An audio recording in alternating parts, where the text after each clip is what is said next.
Hello friends, my name is Manisha Kasar आणि माझ्या यूट्यूबवर आपल्या सर्वांचं स्वागत आहे.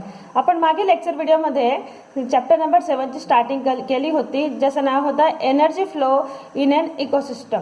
तर याचा सेकंड व्हिडिओ आहे. यात आपण घेणार आहोत आज बायो जिओ केमिकल सायकल. म्हणजे नावाने स्पष्ट आहे, जैव भू रासायनिक चक्र. मागच्या व्हिडिओमध्ये तुम्हाला सर्व लक्षात असेल की आपण एनर्जी फ्लो जो आहे तो इकोसिस्टममध्ये एक वन वे आहे, ही सर्व चर्चा केली होती. इथून सुरुवात आहे की the energy flow in an ecosystem is one way. की जो एनर्जी फ्लो आहे, ऊर्जेचा प्रवाह आहे, तो एक परितंत्रामध्ये इकोसिस्टममध्ये एकेरी असतो. तो एनर्जी परत जे सूर्याकडून जे एनर्जी आपल्या पृथ्वीवर येते, तर ती सर्व एनर्जी ती सनकडे जात नाही, म्हणून याला वन वे असं म्हटलं गेलेलं आहे. And the flow of nutrient is cyclic. पण जो पोषक तत्वांचा जो फ्लो आहे, त्यांचा जो प्रवाह आहे तो सायक्लिक आहे. कारण हा जो न्यूट्रिएंटचा सायकल आहे तो सुरू होतो प्लांट्स पासून. प्लांट जे काही ऑटोट्रॉफ्स आहे ते न्यूट्रिएंट इथून सुरुवात होते त्याचे ट्रान्सफरन्सची. मग हे हर्बिवरस पासून कार्निवरसकडे असे करत एपेक्स कार्निवर आणि देन शेवटी डिकम्पोजर पर्यंत हे जातात. मग डिकम्पोजर मेल्यावर मातीत मिळतात आणि तिथून परत तिथून प्लांट उगतात आणि अशा पद्धतीने हे जो सायकल आहे न्यूट्रिएंटचा हा सायक्लिक असतो. And all organism need nutrient for their growth. सगळे ऑर्गॅनिझमला आपल्या ग्रोथसाठी हे न्यूट्रिएंटची गरज असते. And study the various component in the figure given alongside and explain the biogeochemical cycle in your own word. बघा, एकदम ऍक्टिव्हिटी बेस्ड क्वेश्चन आहे, ओपन एंडेड क्वेश्चन आहे. तुम्हाला फिगरवरून सर्व लक्षात येईल. बघा, तर बाजूला सायकल दिलेला आहे, बायो जिओकेमिकल सायकल. याची स्टडी करूया. Biogeochemical cycle. Bio means हे जे बायोटिक फॅक्टर्स आहे, ॲनिमल्स अँड प्लांट्स, हे सर्व. जिओ मीन्स आपला जमीन, geography. And thirdly chemical cycle. Chemical म्हणजे आपला रसायन. तर हे जो बायो जिओ केमिकल सायकलमध्ये तिघी गोष्टीच्या आपसात इंटरॅक्शन आहे, अंतरसंबंध असतो. तर आपण स्टार्ट करूया. दिलेला आहे की हा जो चक्र आहे, तुम्ही स्वतःही आपल्या शब्दामध्ये याचा एक्सप्लेन करू शकता. इथे साईडलाच दिलेला आहे. तर आपण स्टार्ट करूया. इथे बघा लिहिलं आहे की कन्व्हर्जन ऑफ लिथोस्फिअर इंटू रॉक्साईड. हे जितकेही न्यूट्रिएंट आहे आपल्याला जमिनीपासून मिळतात. तर आपण स्टार्ट करूया जमिनीवर राहणारे जे काही प्राणी आहे, ॲनिमल अँड ह्युमन बिंग जे काही आहे, हे रेस्पिरेशनच्या दौरान कार्बन डायऑक्साईड गॅस रिलीज करतात आणि हे कार्बन डायऑक्साईड गॅस परत ॲटमॉस्फिअरमध्ये जाते. आणि इथे बघा लिहिलं आहे हायड्रोस्फिअर ॲटमॉस्फिअर इंट्रॅक्शन. हायड्रोस्फिअर पाणीमध्ये असलेले जीव ते सुद्धा कार्बन डायऑक्साईड गॅस सोडतात.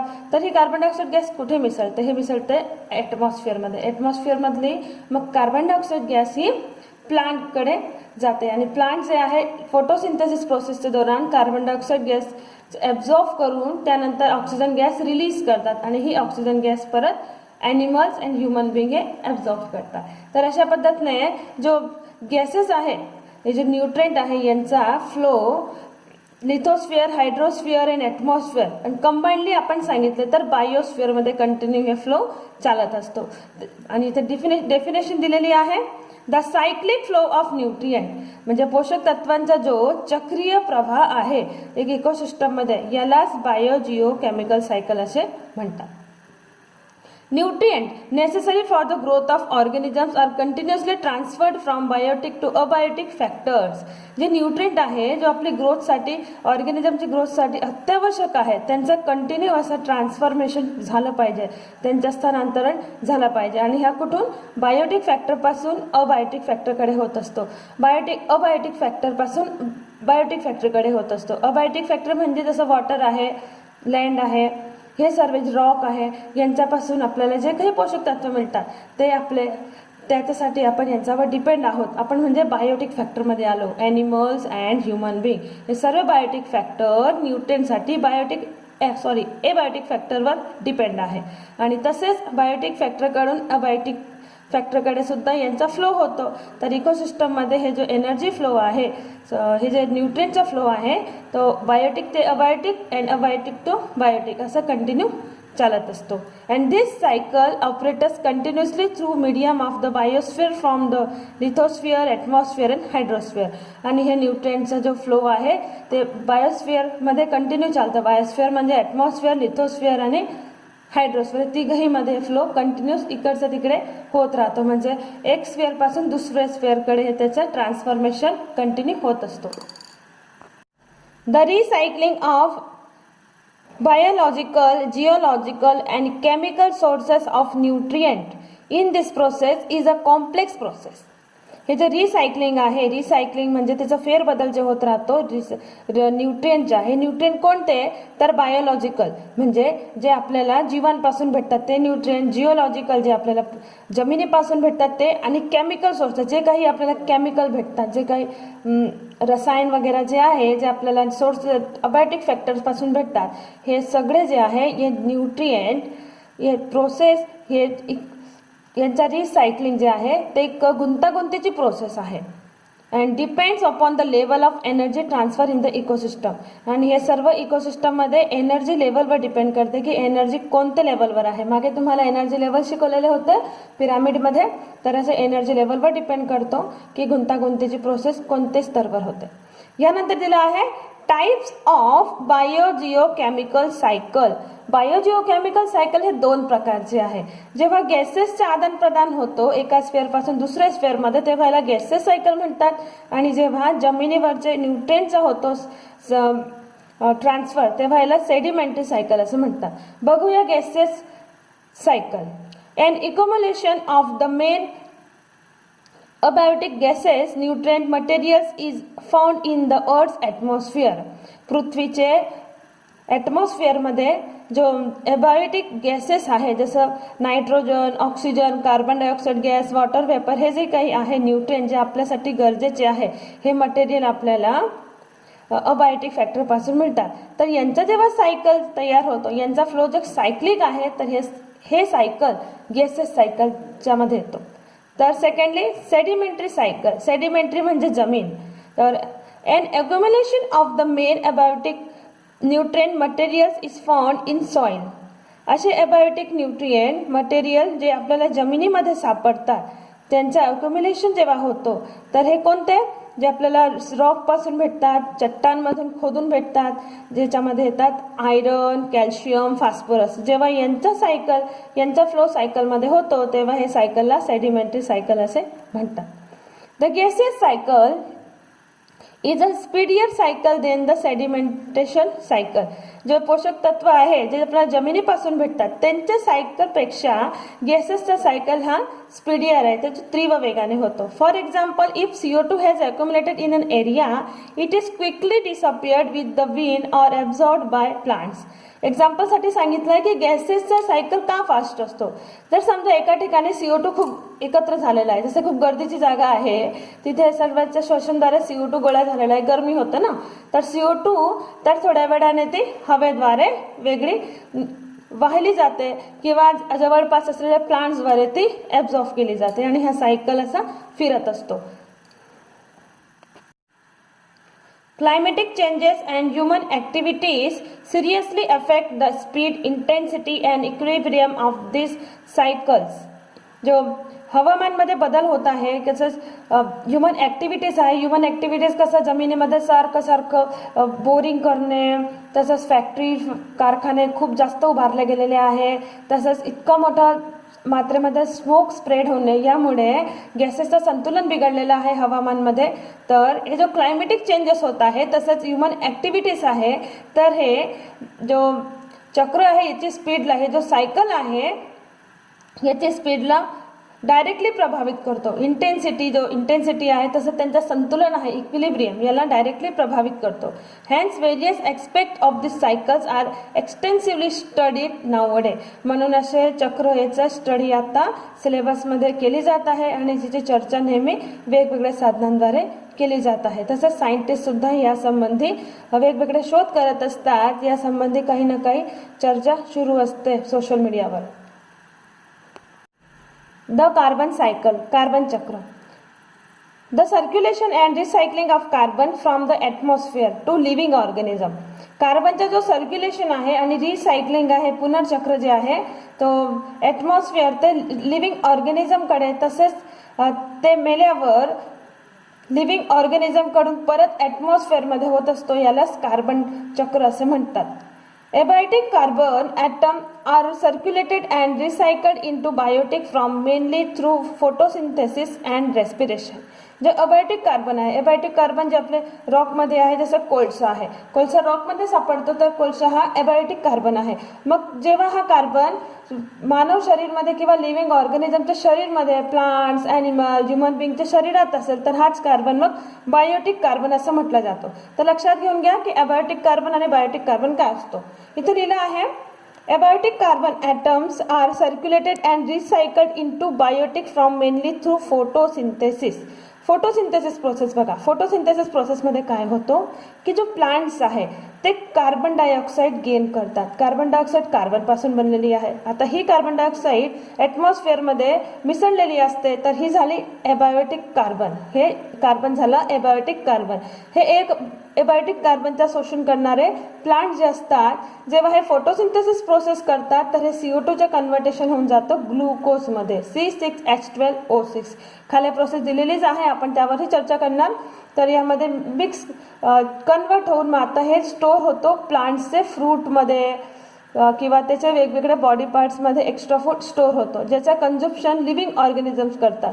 मग हा कार्बन त्यांच्या शरीरात जातो. मग एबायोटिक कार्बन गेला बायोटिक कार्बनमध्ये बदलून, कारण तो मानवी शरीरमध्ये लिव्हिंग ऑर्गॅनिझमच्या शरीरात आलेला आहे आता. ठीक आहे. तर फोटोसिंथेसिसच्या दौरान एबायोटिक कार्बन बायोटिक झाला.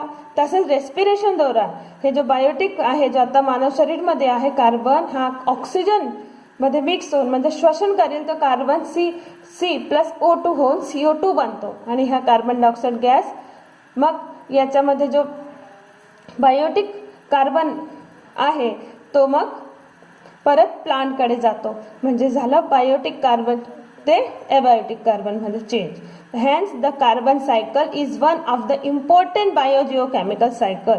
म्हणून हा बायोजिओकेमिकल सायकल इतका महत्त्वाचा होऊन जातो, कारण कार्बन डायऑक्साईड जी गॅस आहे याचा जो ॲब्झॉर्प्शन आहे ते प्लांट करतात आणि ऑक्सिजन गॅसचं ॲब्झॉर्प्शन मग ॲनिमल्स करतात. या दरम्यान कार्बनचा जसा चक्रीभवन होतो, कार्बनचा फ्लो होतो एक सायकलिकमध्ये, तर हे कार्बन चक्र एकदम महत्त्वाचं होऊन जातो या ठिकाणी.